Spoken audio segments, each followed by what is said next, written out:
Well, we had an election yesterday, and it was a good day, I think, for democracy, and I think it was a good day for America.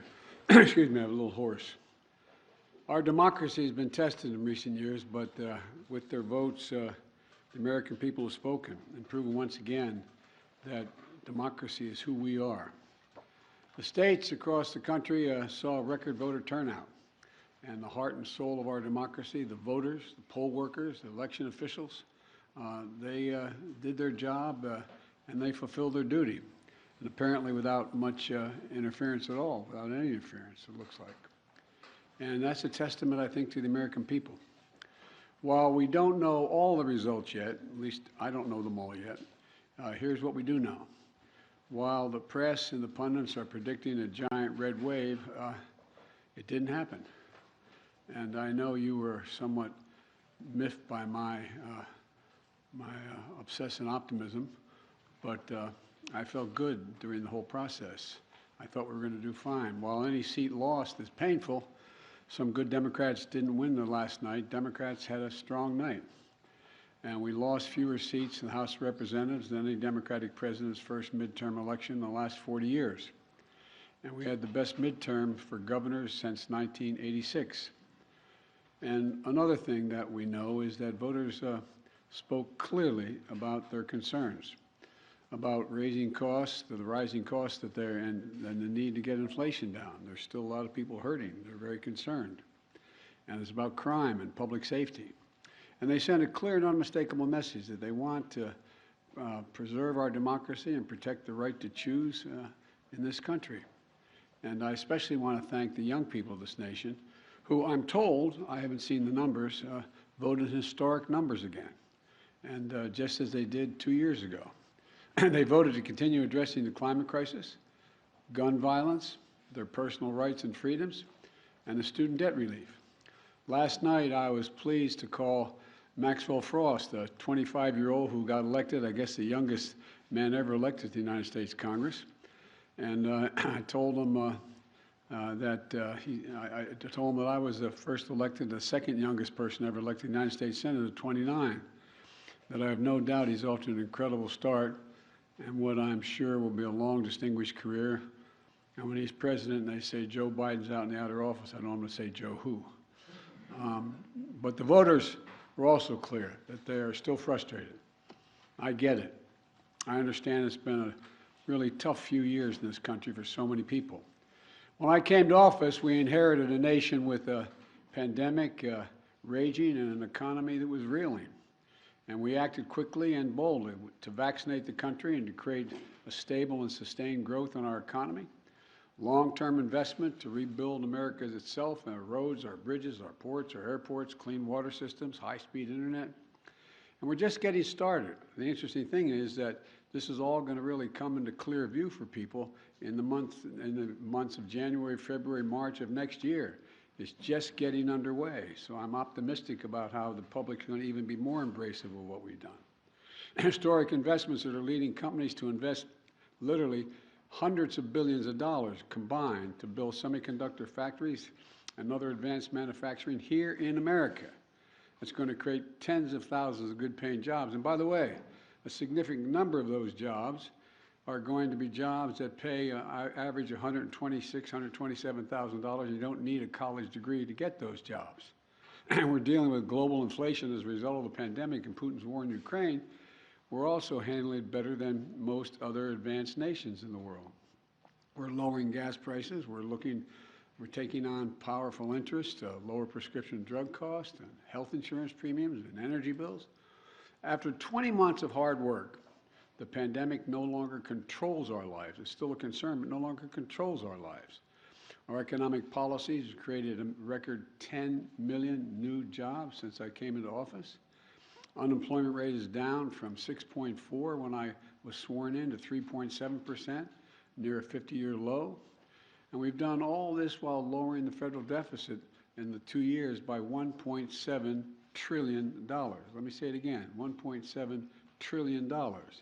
No administration has ever cut the deficit that much. And reducing the federal deficit is one of the best things we can do to lower inflation, but while we've made real progress as a nation. I know it's hard for folks to see that progress in their everyday lives. And it's hard to see the results from actions that we took while we have to implement what we've done. But I believe we took the right steps for the country and for the American people.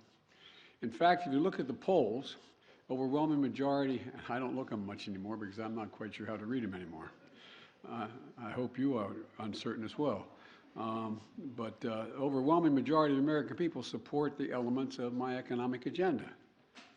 From rebuilding America's roads and bridges to lowering prescription drug costs to historic investment in tackling the climate crisis to making sure that large corporations begin to pay their fair share in taxes. I'm confident these policies are working and that we're on the right path, and we need to stick with them. All these initiatives take hold as they do, from lead pipes being removed from schools and homes to new factories being built in communities with a resurgence of American manufacturers. It's already created, by the way, 700,000 brand new manufacturing jobs. You've heard me say it ad nauseum. I don't know where it's written. It says we can't be the manufacturing capital of the world. We are now exporting product, not jobs, around the world. People across the country are going to see even more clearly the positive effects on their day-to-day lives.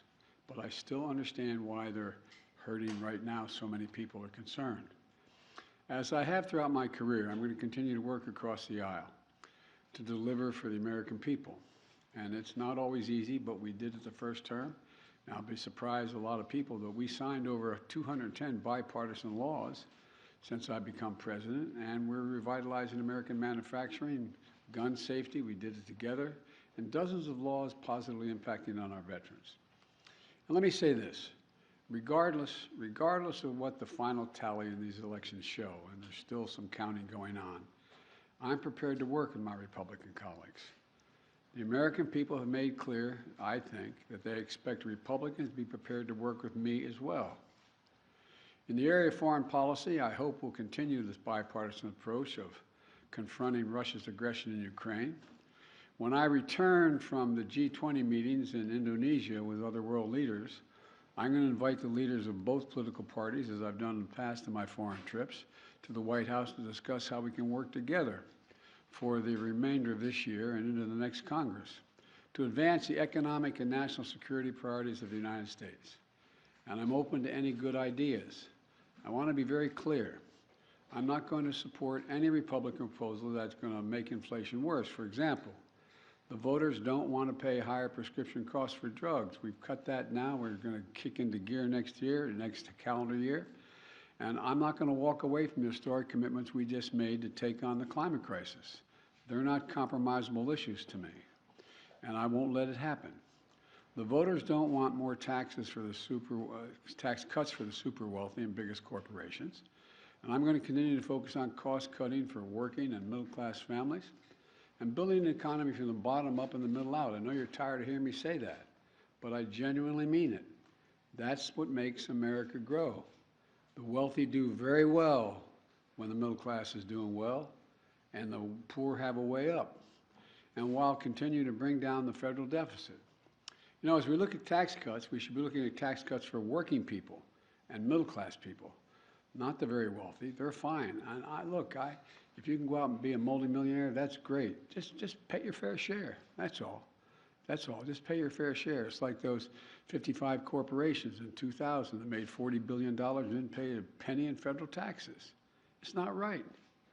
Everybody has an obligation.